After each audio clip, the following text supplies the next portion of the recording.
darles la más cordial bienvenida a esta ceremonia solemne de investidura de doctorado honoris causa en Derechos Humanos al señor magistrado Hugo Alejandro Bermúdez Manrique. Me presento, su servidor, soy el doctor Sergio Arellano Rabiel, a sus órdenes, presidente del Instituto Interamericano de Investigación y Docencia en Derechos Humanos. El acto protocolario que vamos a llevar esta tarde será, en primer lugar, las palabras del invitado de honor, el señor licenciado Roberto Lara Chagoyán. Acto continuo, seguiremos con el protocolo de la ceremonia, en la cual formalmente procederemos a la investidura de doctorado honoris causa en Derechos Humanos del señor magistrado. Y finalmente tendrá el uso de la voz el señor magistrado para darnos un mensaje ya una vez que ha obtenido este gran reconocimiento. Quisiera antes que nada, pues darles, como les mencionaba, la más cordial bienvenida a todos. Para nosotros es una ceremonia muy importante porque el tener en nuestro instituto a personas del nivel del señor magistrado, para nosotros es un honor y un privilegio. En este orden de ideas, procederé a darle el uso de la voz al invitado de honor, al señor licenciado Roberto Lara Chagoyán, quien nos dirigirá unas palabras como invitado especial de esta ceremonia. Adelante, doctor, bienvenido. Si gusta usted, tiene el uso de la voz. Bienvenido. Muchas gracias.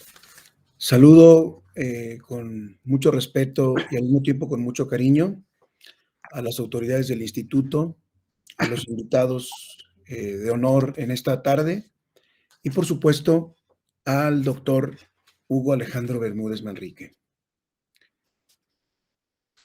Hugo Alejandro Bermúdez Manrique tiene al menos dos grandes pasiones: su familia y el derecho. No me corresponde profundizar en cuanto a la primera, porque no es el momento. Me limitaré a decir que nadie de quienes le conocemos podría poner en duda la veracidad del siguiente enunciado. Hugo es el mejor X que podríamos tener. La variable X se puede sustituir por hijo, hermano, padre, esposo, primo, sobrino, etc. En lo que sí puedo y debo profundizar es en lo que considero es su segunda gran pasión, el derecho. Por ello dividiré esta reflexión en 4 partes que iré nombrando conforme avanzo en mi intervención. Primera parte: biografía jurídica. En la Escuela Preparatoria de León, donde le conocí, el doctor Bermúdez ya era un líder. Tenía clara la meta de estudiar Derecho en nuestra querida facultad en la Universidad de Guanajuato y sabía combinar esa aspiración con otras facetas de un adolescente crepuscular: la música, los libros, el amor, los tragos y los amigos. Una vez que logró cruzar el umbral y alcanzó, luego de un intento fallido, un lugar en el panel universitario, regresó la vista a la escuela preparatoria y emprendió una actividad tan encomiable como poco común. Decidió compartir su experiencia a los futuros aspirantes a estudiar Derecho con el fin de que estos alcanzaran el ingreso en su primera oportunidad. Así, se dispuso a sacrificar las mañanas de los sábados para impartir un curso propedéutico dirigido a los estudiantes leoneses interesados en ingresar a la Facultad de Derecho, tradición que continuarían otros por varias generaciones. Desde entonces, se avisoraba esa virtud de empatía y servicio a la comunidad que continuaría, como todas las virtudes, fortaleciendo con la experiencia. El Hugo universitario se caracterizó por 3 cuestiones. 1. Ser un estudiante de excelencia. Su promedio fue recompensado con premios y distinciones. 2. Ser una persona comprometida con el gremio estudiantil. Participó activamente en la política universitaria. Y 3. Ser un estudiante consciente de que la dogmática jurídica sin la práctica correspondiente no tiene mucho sentido. En este último aspecto conviene destacar esa gran intuición que después comprobaría y de la que me ocuparé más adelante relacionada tanto con la enseñanza como con la práctica jurídica. Me refiero a la relación entre teoría y práctica. Como hipótesis, me atrevo a suponer que esa visión tan completa del derecho debió haberla aprendido a través de la ejemplaridad de un enorme jurista, que fue ministro de la Corte, fiscal, abogado, docente, político y un largo etcétera, que además era su tío, el licenciado Miguel Montes García. Así, el joven Bermúdez combinó su educación universitaria con el trabajo práctico y docente. Recuerdo haberlo visitado en su oficina cuando, aún siendo estudiante, era también procurador de la defensa del trabajo en el estado de Guanajuato. Posteriormente, su trayectoria se orientó al trabajo jurisdiccional en los poderes judiciales local y federal, en los que recorrió un gran espectro: actuario, secretario proyectista, juez menor, juez de distrito y magistrado de circuito. Por razones que no vienen al caso, podríamos perfectamente haber contado con un consejero de la Judicatura Federal y con un ministro de la Corte, y yo no tengo la menor duda de ello. Su formación académica también recorrió todos los niveles que deben recorrerse, aunque la línea del tiempo fue un poco menos continua, ya que se licenció en 1993 y tuvieron que pasar 20 años para que adquiriera el grado de maestro en Derecho en 2013 y de doctor en 2016. Sin embargo, realmente nunca se alejó ni de los libros ni de las aulas, porque consciente de la necesidad de la actualización, jamás ha abandonado la mística del estudio ni del amor que tiene a la enseñanza del derecho. No lo sé de cierto, pero puedo asegurar que ahora mismo debe tener un nuevo proyecto académico y otro profesional entre manos. Parte número 2. El juez teórico. Como acabamos de ver, la biografía intelectual de Hugo Bermúdez es la de un juez. La mayor parte de su vida la ha dedicado a argumentar jurídicamente al servicio de las instituciones del Estado para resolver conflictos sociales. Ese noble trabajo suelen hacerlo los juristas prácticos, es decir, no teóricos, no expertos en filosofía o teoría del derecho o teoría de la argumentación jurídica. Los juristas prácticos, como los jueces, hacen cotidianamente lo que los teóricos proponen, clasifican, depuran, analizan en sus libros y tratados. Por lo tanto, como sostiene Manuel Atienza, incidir en la práctica del derecho para mejorarla es quizás el más importante propósito de la teoría de la argumentación jurídica.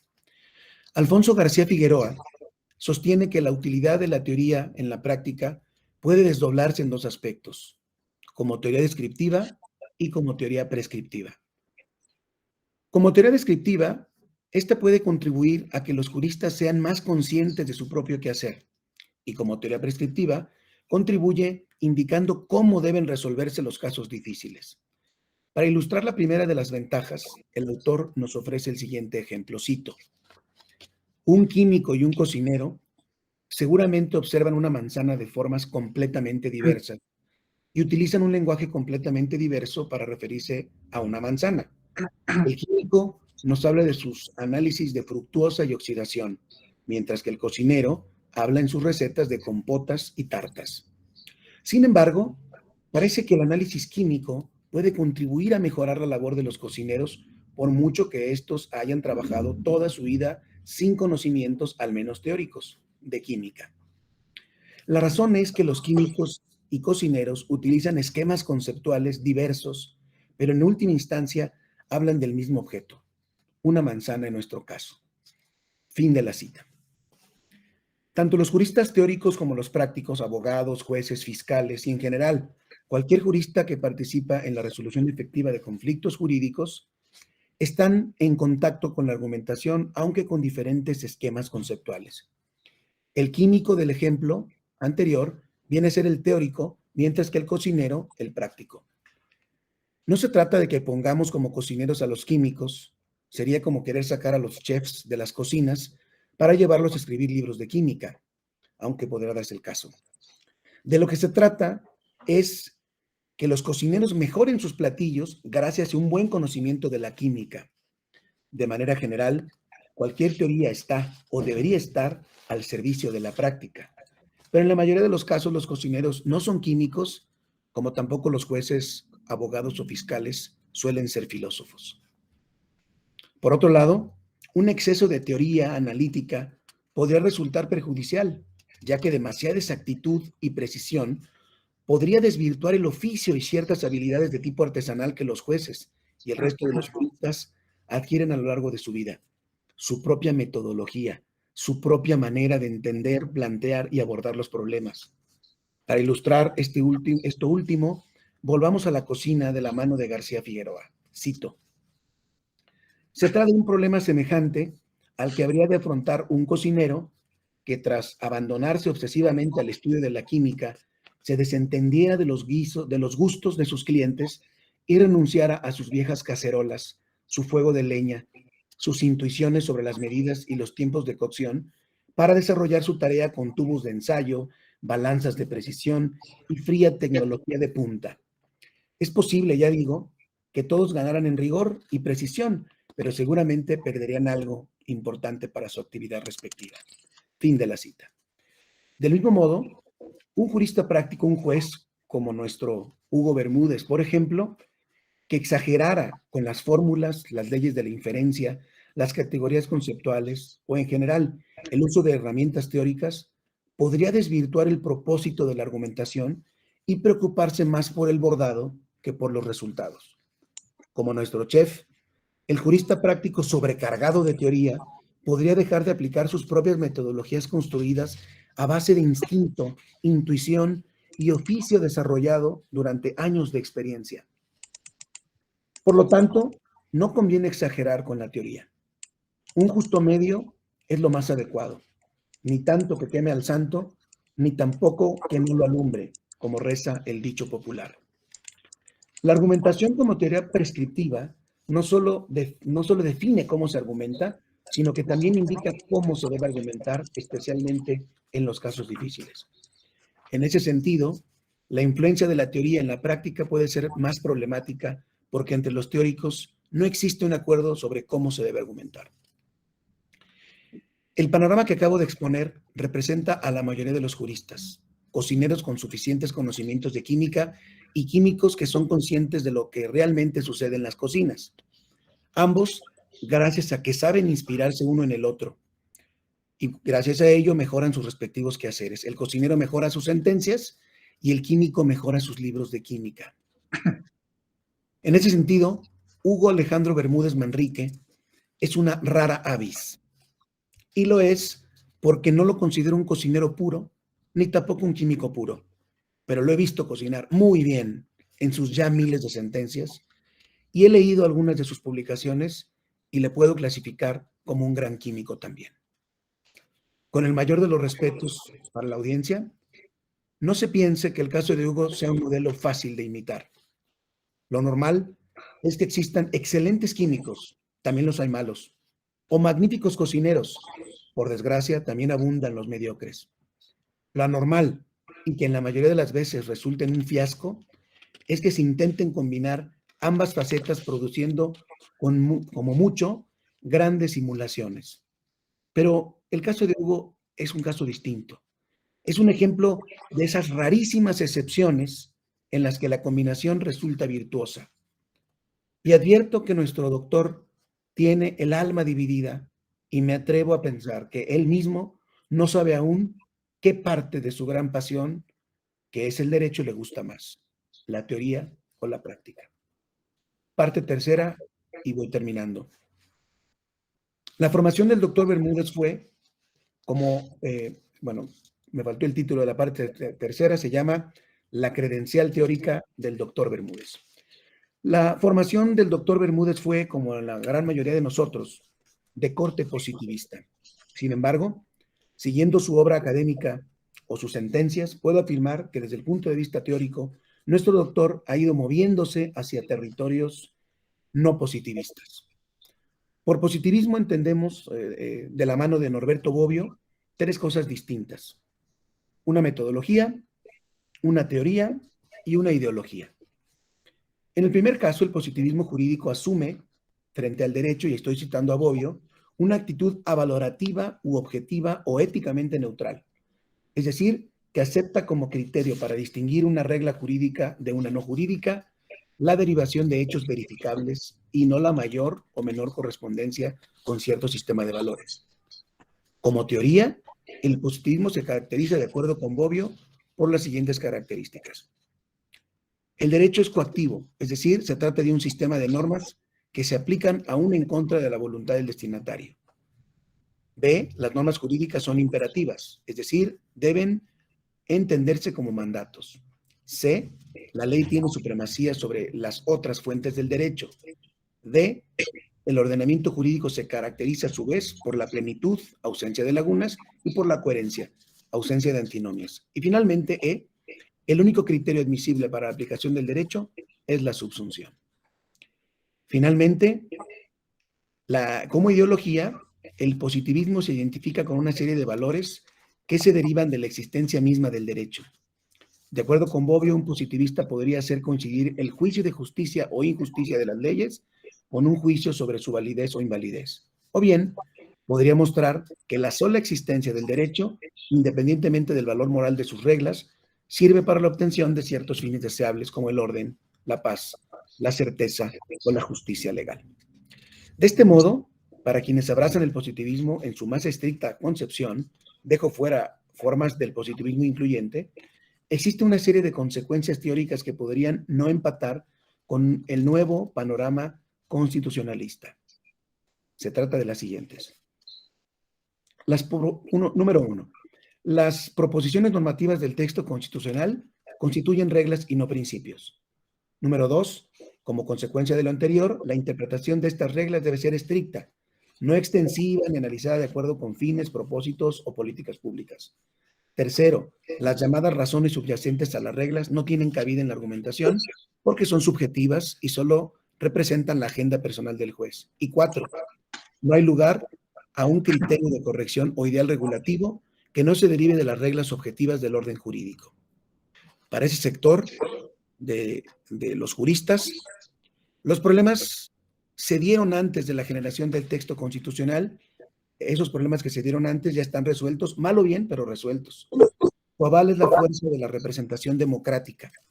Por ello, el operador jurídico, el juez, para este sector, insisto, no necesita sino de la justificación interna, es decir, debe argumentar exclusivamente a partir de lo ordenado de manera expresa en la letra de la Constitución y en la letra de la ley, sin apelar a la llamada justificación externa.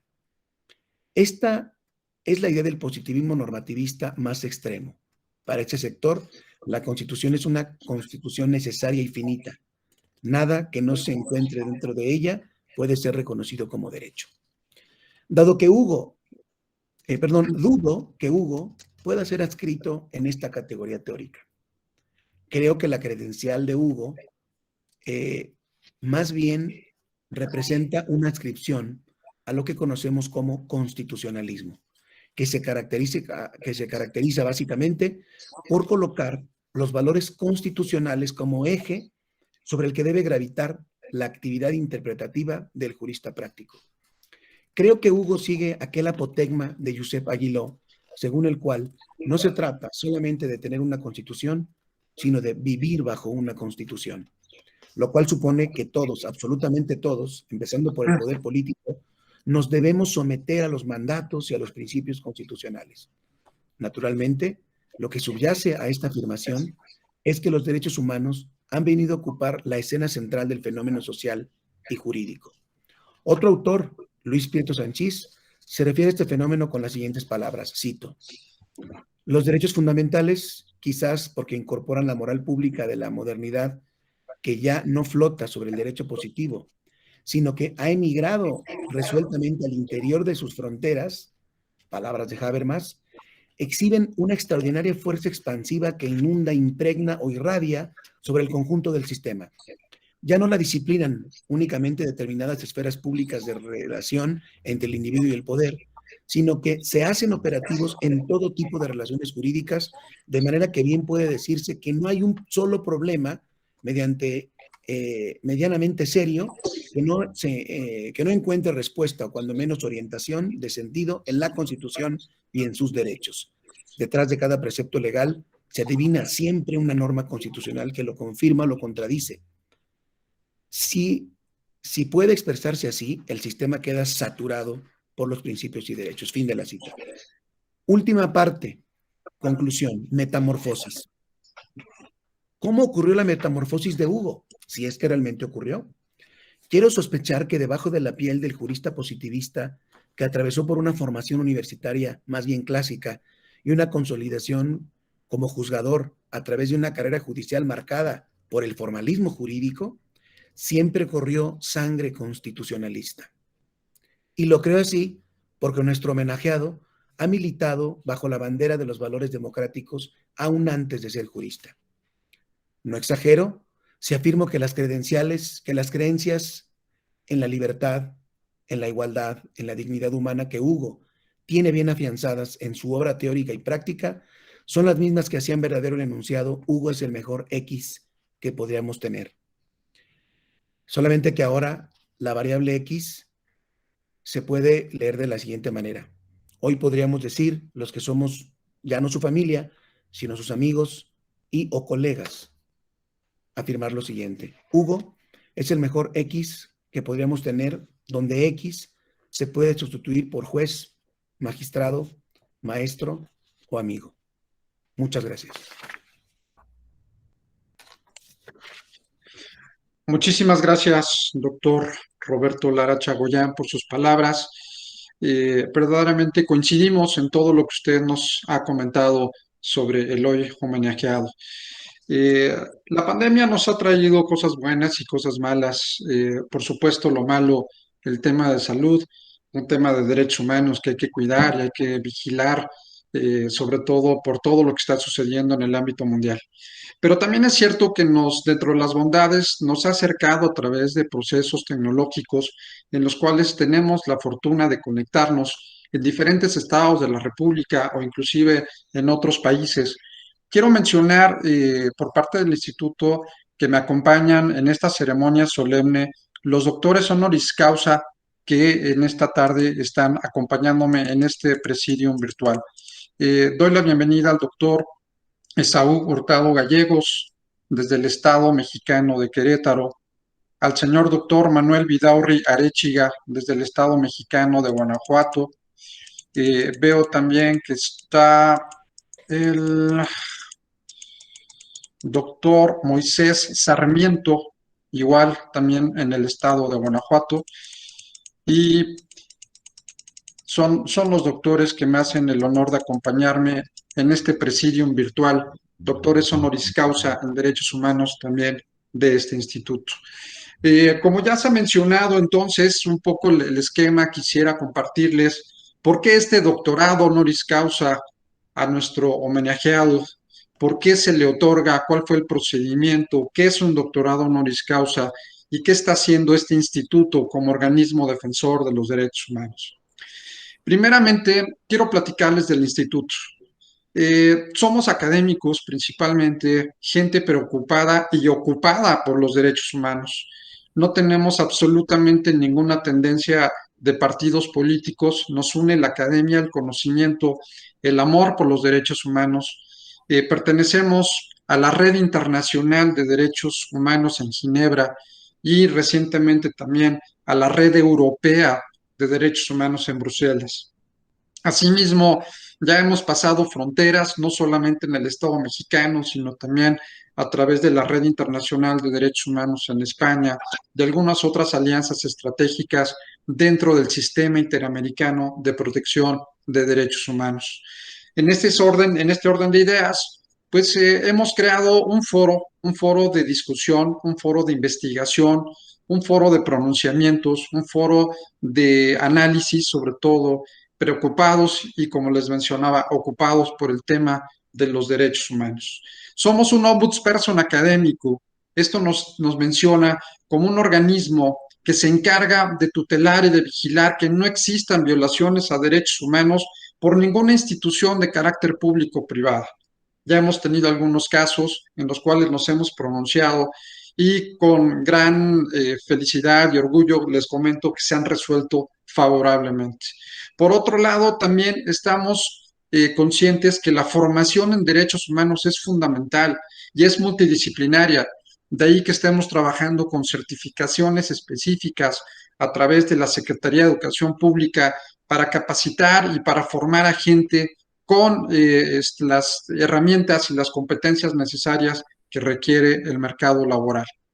Comentarles también que estamos colaborando con la Fundación Rigoberta Menchú, Premio Nobel de la Paz, en temas de sensibilización en materia de derechos humanos, donde se han abordado aspectos tan importantes como la trata de persona, como el racismo, como cuestiones de violación a derechos humanos de adultos mayores, por mencionar algunos. Asimismo, la parte de investigación, trabajando constantemente en temas novedosos, en temas de vanguardia. Ustedes no lo van a creer, pero la materia de derechos humanos, como les mencionaba, es tan polifacética que podemos hablar de todo, absolutamente todo está relacionado con el tema. Actualmente estamos trabajando un proyecto sobre inteligencia artificial y derechos humanos. Tenemos el caso de la robot Sofía, que ha sido un ejemplo mundial de análisis de lo que nos está generando la inteligencia artificial. Estamos trabajando en proyectos también muy novedosos, con la resistencia igual de muchos investigadores sobre los derechos humanos de las personas no humanas. Asimismo, también sobre cuestiones algorítmicas, cuestiones que tienen que ver con la profundidad, con la actualización, la inclusión inclusive de los derechos humanos con las empresas, por mencionar algunos temas específicos que nos ponen a la vanguardia a nivel nacional y a nivel internacional. Como les mencionaba, pertenecemos a un organismo internacional que a su vez colabora de manera directa con los países miembros de la Organización de Estados Americanos. Asimismo, hemos tenido la oportunidad dentro del instituto de reconocer a hombres y mujeres valientes, hombres y mujeres que podemos estar perfectamente convencidos que estarán en la lucha constante y permanente de la defensa de los derechos humanos. Quiero mencionar algunos de ellos, Juan Velázquez, por ejemplo, uno de los más connotados penalistas, los distinguidos doctores, prueba de ello que me hacen el honor de acompañarme en esta ceremonia. Y asimismo hemos trabajado otro rubro muy importante que es el reconocer a los grandes maestros que nos han dejado una gran experiencia en una tradición jurídica nacional e internacional, dándonos las posturas más novedosas del conocimiento jurídico y principalmente en materia de derechos humanos. Entre ellos, Luigi Ferrajoli, Manuel Atienza, por mencionar algunos, el profesor Michael Sandel de la Universidad de Harvard, o Boaventura de Sousa Santos en Portugal, todos ellos de reconocimiento mundial, que son los grandes maestros vivos contemporáneos, que debemos de darles un homenaje en vida y sobre todo reconocer su obra. Honor a quien honor merece. En ese sentido, platicando con el señor magistrado, conociendo sus grandes virtudes, que ya el doctor Roberto Lara nos ha hecho favor de dar un esbozo general de quién es Hugo Alejandro Bermúdez Manríquez. Quiero comentarles que para nosotros verdaderamente es un privilegio, es un honor el haber sometido al Consejo Académico de este instituto la posibilidad de poder reunirme, facultarme, autorizarme a reunirme esta tarde como presidente del instituto a llevar a cabo esta ceremonia de investidura de doctorado honoris causa. En atención a ello, el Consejo Académico por unanimidad aceptó la postulación y posteriormente le formulamos la invitación al señor magistrado. Quiero decirles que hay muchas personas que deberían de ser reconocidas, pero pocas con los talentos del equipo multidisciplinario que estamos integrando en este instituto. En virtud de ello, se aceptó y por supuesto me da muchísimo gusto porque tengo el gusto de conocer al señor magistrado y por supuesto su gran trayectoria, sus grandes valores éticos, no solamente como jurista, como ya se mencionó, sino también como juzgador, como defensor de los derechos humanos. En la carta de exposición de motivos que nos hizo favor de entregarnos, me llamó mucho la atención el esquema y el esbozo y sobre todo el compromiso que nos ha hecho saber de ser parte de este equipo multidisciplinario de defensores de los derechos humanos. Por eso fue y por eso es la razón por la cual se da esta autorización para la ceremonia de doctorado honoris causa.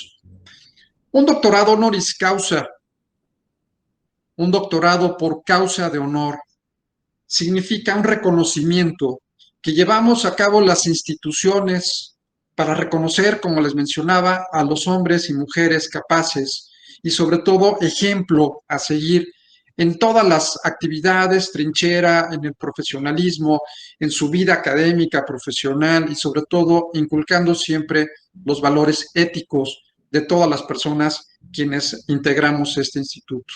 Por ese motivo, el doctorado honoris causa que en este caso estamos brindando, estamos invistiendo en esta ceremonia formal al doctor Hugo Alejandro Bermúdez Manrique, para nosotros es un honor, es un privilegio, es realmente materia de orgullo para nosotros el integrar a una persona tan valiosa que puede aportar mucho por la ciencia jurídica y sobre todo por la defensa de los derechos humanos.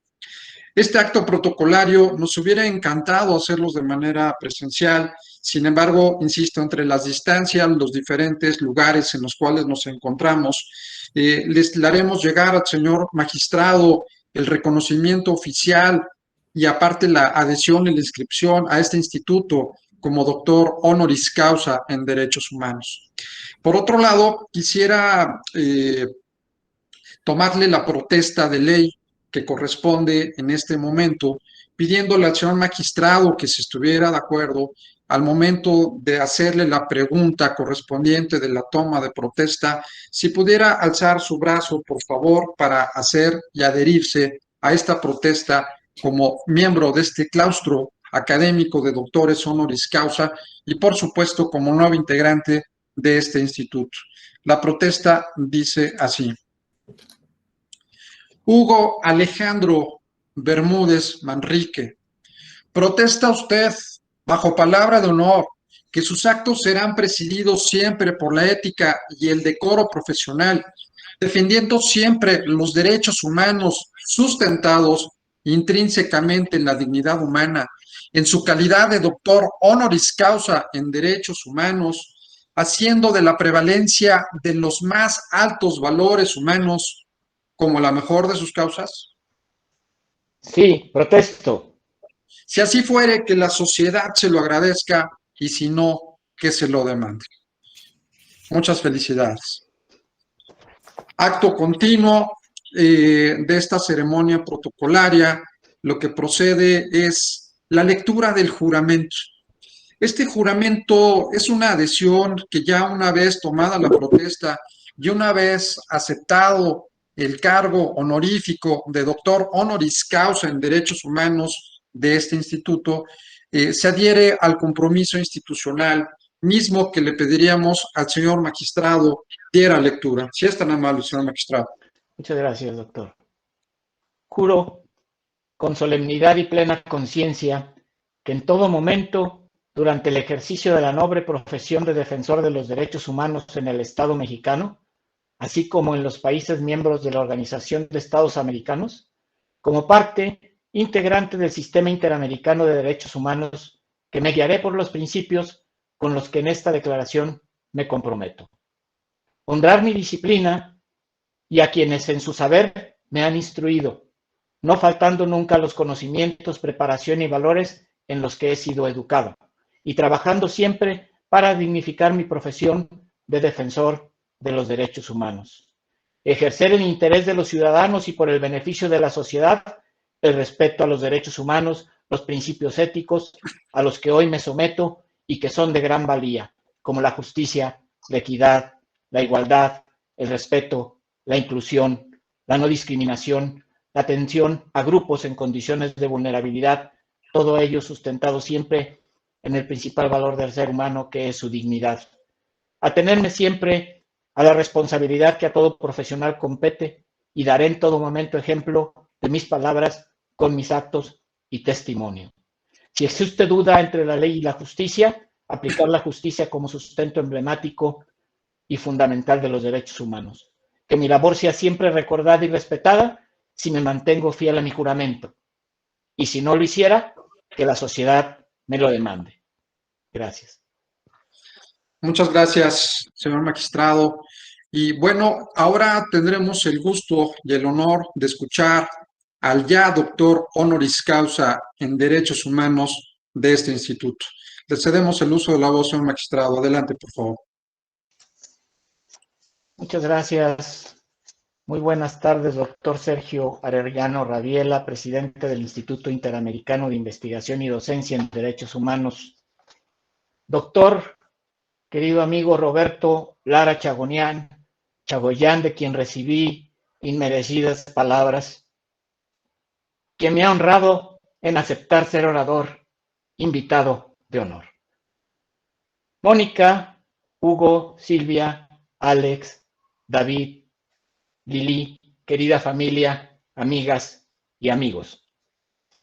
Agradezco al doctor Sergio Arellano y al Consejo Académico del Instituto por esta alta distinción que me han hecho al ser investido como doctor honoris causa en Derechos Humanos. Investidura que se fundirá de manera indisoluble con la de juzgador federal que por más de 21 años el Estado mexicano me ha confiado, y desde donde cada juez y magistrado se convierte en un defensor natural de los derechos humanos. Con todo el amor y el reconocimiento debo externar mi agradecimiento y profundo respeto a mi compañera de vida y esposa Mónica Liliana Ledesma Arbizu, quien a través de su incondicional apoyo y gran trabajo hace posible que la mayor parte de mi tiempo y energías esté dedicado a la defensa de los derechos humanos en la función jurisdiccional. La oportunidad de recibir este reconocimiento a mi trayectoria profesional no sería posible sin el trabajo de Mónica, que además de hacerse cargo de una manera extraordinaria de la familia, los hijos, la casa, las finanzas, la contabilidad, mis declaraciones patrimoniales, en fin, de todo lo necesario para darme espacio en mi labor. Profesionalmente y con una amplia cultura general que le caracteriza, humanista, ha sido mi asesora y de varios compañeros que acuden a comentar complejos asuntos en la materia fiscal. Ella es licenciada en Contaduría Pública. Un trabajo de Mónica que siempre ha guardado con toda humildad y discreción, pero que ha impactado en los derechos humanos de muchos usuarios del sistema de justicia, como el que realizó en el quinto circuito al hacer el estudio técnico que permitió proponer las estrategias necesarias para resolver diversas problemáticas que aquejaban la impartición de justicia federal. Estudio de Mónica que dio origen a la semiespecialización de los órganos jurisdiccionales en el estado de Sonora, aprobado sin cambios en sesión de 5 de octubre de 2005 por el Pleno del Consejo de la Judicatura Federal. Sonora vio así, haciendo equipo Mónica con excelentes colegas, un cambio radical en el acceso a la justicia. Los amparos que cuando llegamos al quinto circuito se resolvían entre 2 y 3 años, incluso asuntos que llevaban 15 años litigándose, cuando dejamos ese circuito, su resolución se hacía en un promedio de 3 a 4 meses. Tal cual lo proyectó Mónica en sus estadísticas. Sirvan pues estas líneas para reconocer en este extraordinario foro la invaluable aportación y participación de Mónica en el caminar a través de la hermosa función de ser juez federal y defensor de los derechos humanos. Muchas gracias, amor. Con la reforma de junio de 2011, surge el texto actual del artículo 1 constitucional, un texto muy poderoso. Se integran expresamente a la Ley Suprema los derechos humanos de fuente internacional. Surge el bloque o parámetro de regularidad constitucional. Se reconoce el principio pro persona, la regla de interpretación conforme, la obligación de todas las autoridades del país en el ámbito de sus competencias de promover, respetar y garantizar y proteger los derechos humanos. El juicio de amparo, nuestra extraordinaria garantía judicial para su defensa y protección, también se reforma y se establece la procedencia de ese juicio cuando hay interés legítimo.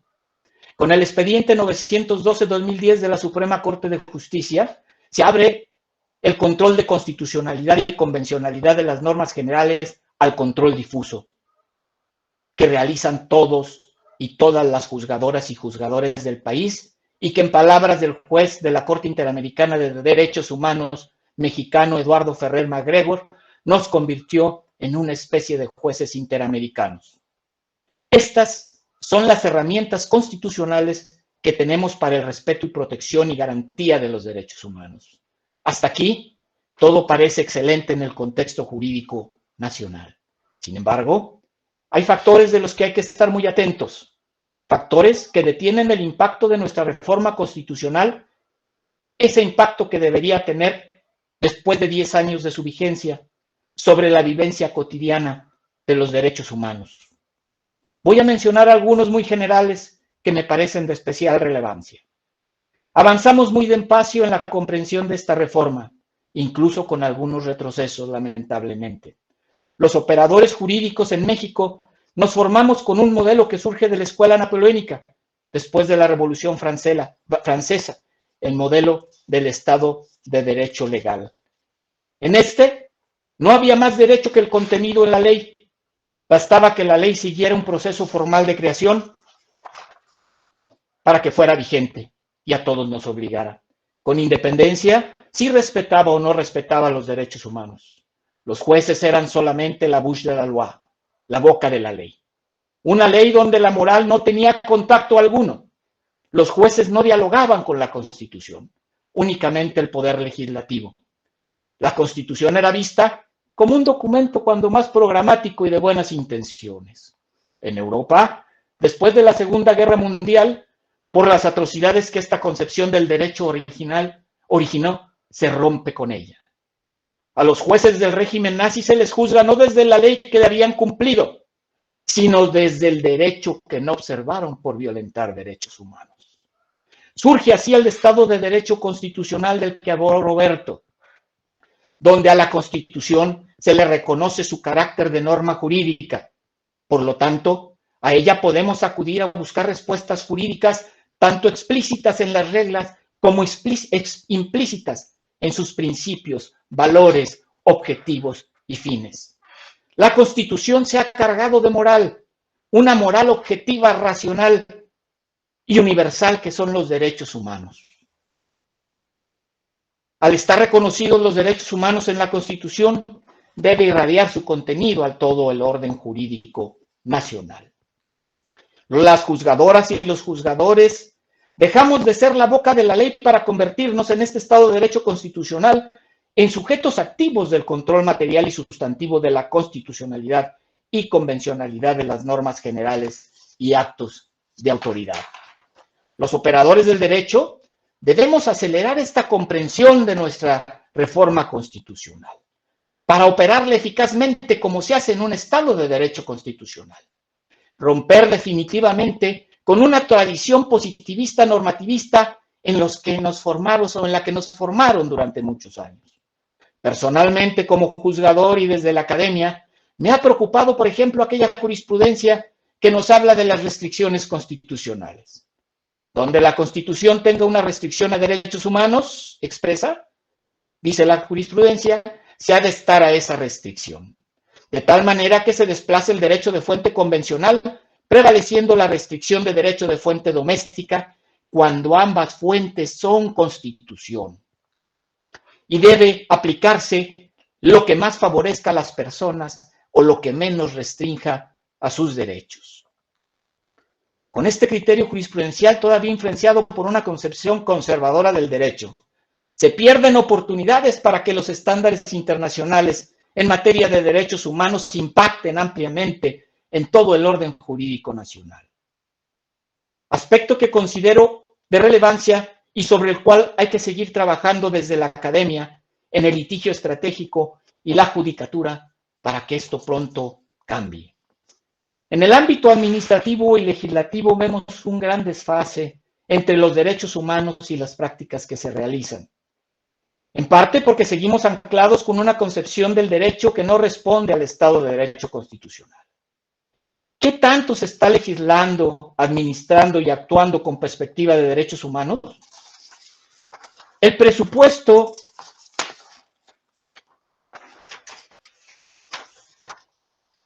se hace y se aprueba con esta perspectiva. Hay incrementos importantes para proteger los DESCA, los derechos económicos, sociales, culturales y ambientales, la salud, la educación, la vivienda, el medio ambiente, la seguridad social. No pocas voces afirman que tenemos una paralización con una actividad legislativa y administrativa no comprometida con la perspectiva de derechos humanos. Por otro lado, como factores de oportunidad, se advierte la construcción para la protección de los derechos humanos en significativos precedentes de la Suprema Corte de Justicia de la Nación y de los tribunales colegiados de circuito en todo el país. Las juzgadoras y los juzgadores federales, a pesar de los fuertes embates que hemos recibido de los otros poderes con el objeto de mermar la independencia judicial, nos mantenemos firmes en nuestra convicción democrática y obligación constitucional de defender, proteger y garantizar los derechos humanos. Cuando el poder es arbitrario, le estorban los derechos humanos. Sus defensores y los tribunales independientes que ejercen control sobre los actos de autoridad. Los tribunales de la Federación actúan cuando la ley es contraria a la Constitución, a los derechos humanos, y cuando la administración es omisa o ineficaz en la satisfacción de estos, para proteger a través del amparo a las personas en su integridad personal y libertad, en su familia, a los infantes, a los adolescentes, proteger en relación con actos de violencia y equidad de género, movilidad, grupos vulnerables, libertad de expresión, educación y salud, por ejemplo. Pero los tribunales no pueden hacer el trabajo que debe hacer el legislador y la administración pública. Ni todas las personas tienen la posibilidad de acudir a buscar remedio ante las normas violatorias de derechos humanos y la omisión e ineficacia administrativa. No se aprecia un cambio de conciencia legislativa ni una transformación estructural de la administración pública para asumir las nuevas cargas que la reforma de derechos humanos y la realidad nacional nos impone día a día. Este panorama que he narrado implica un gran reto y un arduo trabajo para los valientes y las valientes defensoras y defensores de los derechos humanos, la academia, la sociedad civil organizada y los operadores jurídicos en México. Cada quien desde su trinchera debemos seguir empujando a que avancemos en consolidar una democracia constitucional a través del respeto, protección y garantía de los derechos humanos. Todas las autoridades del Estado mexicano en el ámbito de sus competencias están obligadas a actuar con perspectiva de derechos humanos. Mi compromiso es que a través del actuar público y privado, desde la academia y la judicatura, seguiré trabajando con todas mis fuerzas y capacidades para que los derechos humanos en el país sean una realidad de conciencia y vivencia. Seguiré trabajando sin descanso en la defensa de la independencia judicial y en que sea una ilusión, y solo una ilusión, la degradación a los derechos humanos de la que hablaba Alasdair MacIntyre al afirmar: no hay tales derechos y la creencia en ellos es como creer en brujas y unicornios. Muchas gracias, doctor. Muchas gracias, Roberto. Muchas gracias a todos. Muchas gracias, señor magistrado, por sus palabras muy elocuentes. En la magistral obra de Cervantes, Don Quijote de la Mancha, uno de los grandes tabús y grandes temas siempre fue la lucha por la justicia. Hablar de los derechos humanos es una utopía para muchos que quizá en su cuerda locura el Quijote trató de demostrarnos en varios pasajes. Recuerdo para finalizar esta faceta que cuando Sancho, juez de la ínsula, le pregunta a Don Quijote sobre justicia, él decía que nunca dejara de luchar por sus ideales, que aunque no los logremos, qué mejor manera de morir siendo fiel a nuestros ideales, luchando por nuestros ideales. Y si se nos va la vida en este contexto, independientemente de haberlo logrado o no, qué mejor forma de poder avanzar en pro de los derechos humanos. Muchísimas felicidades y a falta de un abrazo personal directo a nuestro homenajeado, me gustaría dar cabida a algunas participaciones, quienes quisieran felicitar al ya ahora doctor honoris causa en derechos humanos, y creo que el primer lugar se lo merece su esposa. Así es que escucharíamos 2, 3 felicitaciones si ustedes no tienen inconveniente, y me gustaría mucho, y creo que a nuestro homenajeado también, escucharlas de voz de su esposa. Señora Mónica, si quisiera, por favor, darnos unas palabras. Muchas gracias, buenas noches a todos. Más que merecido. Son años que hemos convivido, que hemos vivido juntos, que hemos estado juntos. ¿Y quién mejor para conocer toda la trayectoria desde la prepa que has tenido, lo que has trabajado, lo que te has dedicado en cuerpo y alma a tu pasión? Muy, muy merecido este honor que te dan el día de hoy. De verdad, felicidades, y estoy sumamente orgullosa de todos los logros que tienes. Mucho, mucho, muy merecidos. Felicidades, amor. Muchas gracias, amor. Gracias Muchas gracias. Son tuyos Gracias también. a todos los que están aquí acompañándonos. De verdad, gracias. Gracias a todos. Buenas noches. Si alguien más quiere hacer el uso de la voz, adelante. Nada más tiene que activar su micrófono y lo escuchamos. Soy Salvador Martínez Calvillo, juez desde hace 20 años, igual que Hugo. Me da mucho gusto, amigo, que te den este reconocimiento. Te mando un abrazo. La verdad es que es muy satisfactorio que tener amigos como tú, que verdaderamente se esfuercen por seguir logrando retos académicos como profesionales. Todos los jueces y magistrados que conformamos una gran generación, estamos muy contentos y orgullosos de ti, amigo. Me da mucho gusto que recibas este reconocimiento y aquí escuché perfectamente todo, y seguramente muchos de nuestros amigos hubieran querido estar, pero no todos están de vacaciones como yo, amigo, así que en representación de ellos te mando un saludo, un abrazo, un reconocimiento, y de verdad estamos muy contentos de que recibas este reconocimiento, y pues para seguir mayores éxitos a nivel académico como a nivel profesional. Buenas noches, un abrazo, amigo. Que Dios te bendiga. Querido Chava, unas grandes palabras de un gran juez federal. Muchas gracias.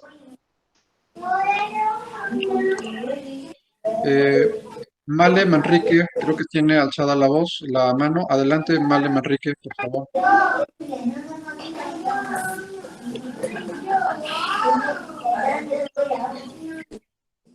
No, bueno, Tienes ¿alguien apagado más? tu micrófono, tía. Si quisiera prender su micrófono, por favor.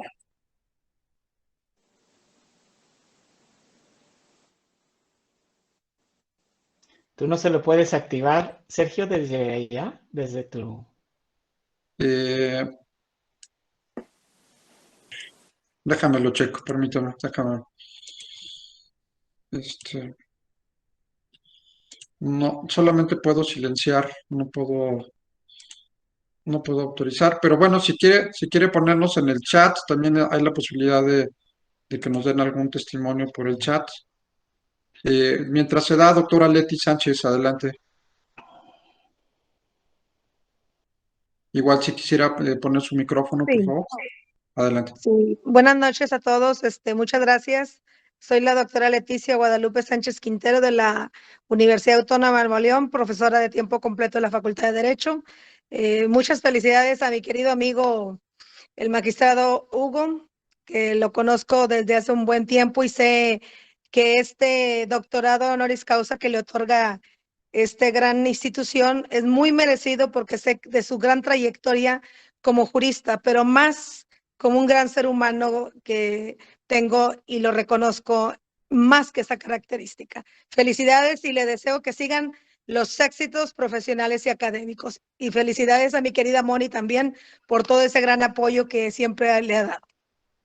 Gracias, querida Leti. Un gran abrazo a una gran académica también y jurista. Gracias, gracias. Dania Cruz, adelante, por favor.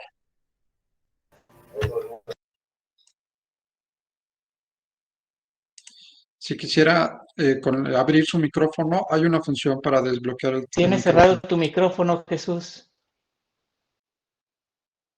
No te escuchamos, Jesús, tienes que encender tu micrófono. Gracias a todas, a todos. Saludos, doctor Hugo Alejandro Bermúdez Manrique. hermano, amigo, un gusto verte en esta ceremonia con gran reconocimiento a tu trabajo y al de Mónica y de toda tu familia. Nos sentimos aquí en casa, Vicky Zamudio Martínez y tu servidor y toda la familia, muy orgullosos de todo lo que has logrado, de tu amistad y de este reconocimiento que hoy tú tienes. Te queremos, te mandamos un abrazo con mucho cariño y qué distinción para ti, para tu familia. Felicidades a toda la familia. Hugo, un abrazo con mucho cariño. Una distinción con sus palabras, estimado amigo. Saludos a toda la familia que quiero mucho. Gracias. A nombre de los doctores honoris causa, no sé si el doctor Manuel Vidaurri o el doctor Esaú Hurtado, ambos, si quisieran decirle algunas palabras a nuestro nuevo integrante de este claustro. Doctor, les saludo con mucho gusto, doctor Hugo Alejandro, a su esposa Mónica, un gusto saludarles, al doctor Roberto Lara, a quien he tenido la oportunidad de compartir también foro, pues gusto en saludarles. Doctor, pues bienvenido a este claustro, es una actividad muy hermosa y se prohija siempre, pues, esta circunstancia, este estatus del cuidado de los derechos humanos. Le reconozco como un gran jurista, como un gran ser humano, y todo mi afecto para usted y su familia. Bienvenido, doctor, y muchas felicidades. Muchas gracias, doctor Esaú. Todos los doctores que nos acompañan, un gran honor que estén acompañándome. Muchísimas gracias y es un honor también a mí integrarme a este claustro de doctores del instituto tan prestigiado. Muchas gracias. Doctor Vidaurri, no sé si quisieras dirigirnos unas palabras, doctor honoris causa del instituto. Con mucho gusto, y para felicitar al señor magistrado y doctor honoris causa, don Hugo Alejandro Bermúdez Manrique. La intervención del profesor Roberto Lara ha sido muy clara, muy puntual, muy afectuosa, nos ha transmitido la trayectoria de vida de un gran jurista mexicano que nos honra ahora formando parte de este instituto. Así que, doctor, bienvenido, con mi abrazo fraterno, deseando que usted se sienta parte de este equipo, de este grupo de trabajo, y que sigamos escuchando de usted todos estos elogios, esta laudatio que Roberto Lara pronunció y a la cual me sumo directamente aplaudiendo mucho su trayectoria. Felicidades y bienvenido al instituto. Doctor Vidaurri, pues todo un emblema, un gran maestro, un gran académico de nuestra facultad. Yo lo abrazo a la distancia, muy agradecido por sus palabras, es un honor. Muchas gracias. Doctor Moisés Sarmiento, si anda por ahí todavía, si quisiera decirnos algunas palabras. Doctor honoris causa, también del instituto. Bueno. Sí, doctor, por aquí estamos. A ver, si quiere... Deben decirle, mira, en este proceso, en esta sesión... Permítame tantito, doctor.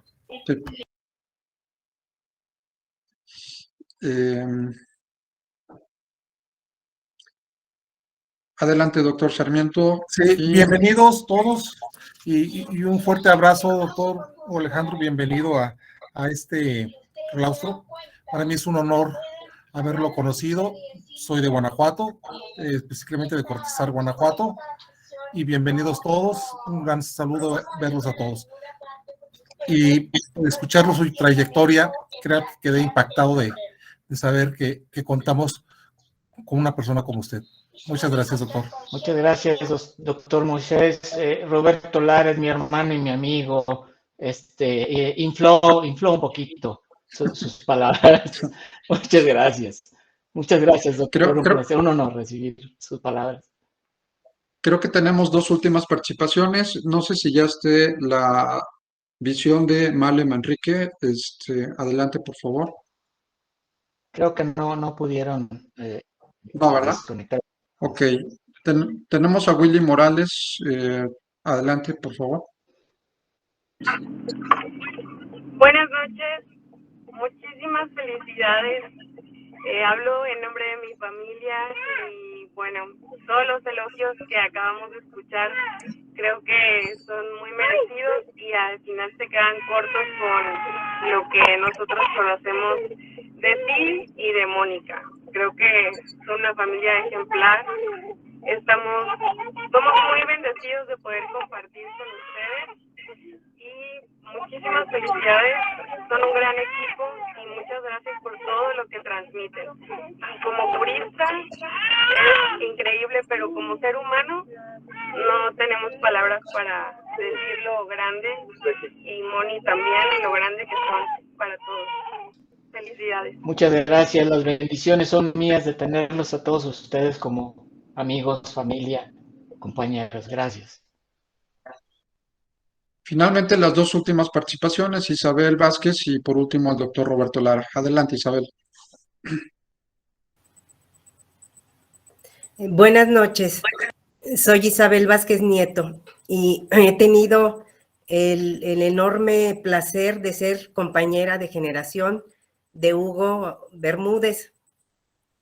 Y como decana de la generación, porque pues soy la más vieja, quiero hacer en nombre de todos patente la felicitación, el orgullo, lo emocionados que estamos de que alguien que fue nuestro compañero, nuestro amigo, con el que teníamos chacota, con el que a veces estudiábamos para los exámenes, aunque él estudiaba mucho más que nosotros, hay que decirlo, pero es muy emocionante y muy, muy bonito poder participar de esta ceremonia. Hugo, un abrazo enorme de todos por medio mío. Muchísimas gracias, Isa. Es un placer para mí pertenecer a esta generación de mujeres y de hombres exitosos y valientes. Muchas gracias, Isa. Bueno, y finalmente, el doctor Roberto Lara, adelante, por favor. Gracias. Bueno, pues yo quiero ejercer mi derecho de réplica porque acaba de ser una alusión a la neutralidad de mi discurso y yo desmiento aquí al doctor Bermúdez, me lo tomo en serio, hice una investigación de campo, una de mis fuentes y la otra es mi vida, que yo mucha de ella profesional la recorrí junto a él. Vivimos en Guanajuato, compartimos casa de estudiantes y puedo decir aquí que es el momento para decirlo con mucho orgullo y con mucho agradecimiento todo lo que le debo al doctor Bermúdez, una guía como lo dijo él, como hermano, ¿no? Y aprovecho para contar una anécdota que cambió mi vida y tengo un testigo de honor aquí que es mi gran maestro, mi queridísimo maestro, otro de mis guías vitales, que es el doctor Manuel Vidaurri. Qué mejor testigo de honor para esta anécdota. Cuando estaba a punto de irme a estudiar mi doctorado, Hugo me ofreció trabajo.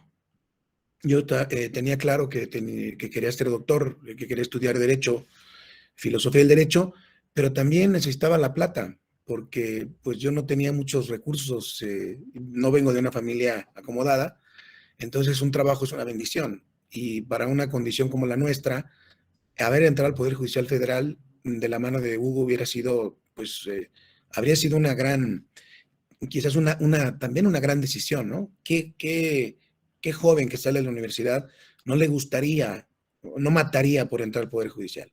Y bueno, en aquel tiempo todavía no había carrera judicial, era de otro modo las cosas, y Hugo me había abierto la puerta a un juzgado de distrito en Celaya, donde estaba, me acuerdo.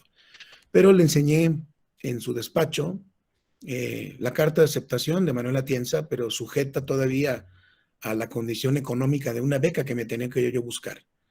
Y estaba yo esperando una resolución de esa beca, faltaban unos meses, y a pesar de que Hugo me dijo, yo te necesito acá conmigo, o con el juez, era secretario de entonces, me dio el mejor consejo que me pudo dar. Me dijo, vete de aquí, fuera de aquí. ¿Sí? Cogió la oferta que tenía, la rompió, y me dijo, ve por tu sueño de doctorado, no tengas ese trabajo, ya tendrás trabajos. Y eso no lo olvido. Gracias, Hugo.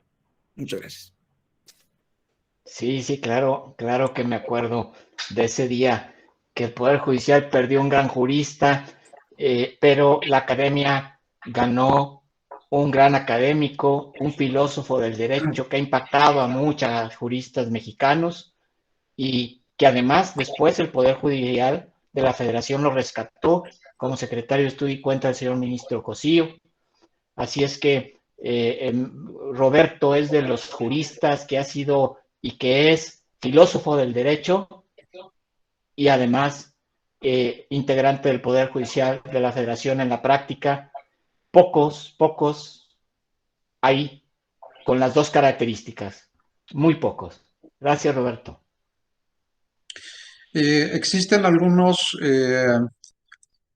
felicitaciones, algunos comentarios en el chat de Ricardo Sierna, de Mirna Ledesma, de Aide Manrique, de Iván Ayala, Roberto Lara, Frida Lidia Vázquez, Silvia Salazar, Rafael Arellano, Oscar Coñi, María Cristina Villaseñor, felicitando y pues para cerrar esta ceremonia solemne, no me resta más que agradecerles a todos su asistencia, su participación, el que nos hayan acompañado en esta sesión solemne para poder rendir un verdadero homenaje, agradecer que pertenezca a este instituto a un gran jurista, a un gran humanista, un gran académico, un gran juzgador y estoy seguro un gran defensor de los derechos humanos.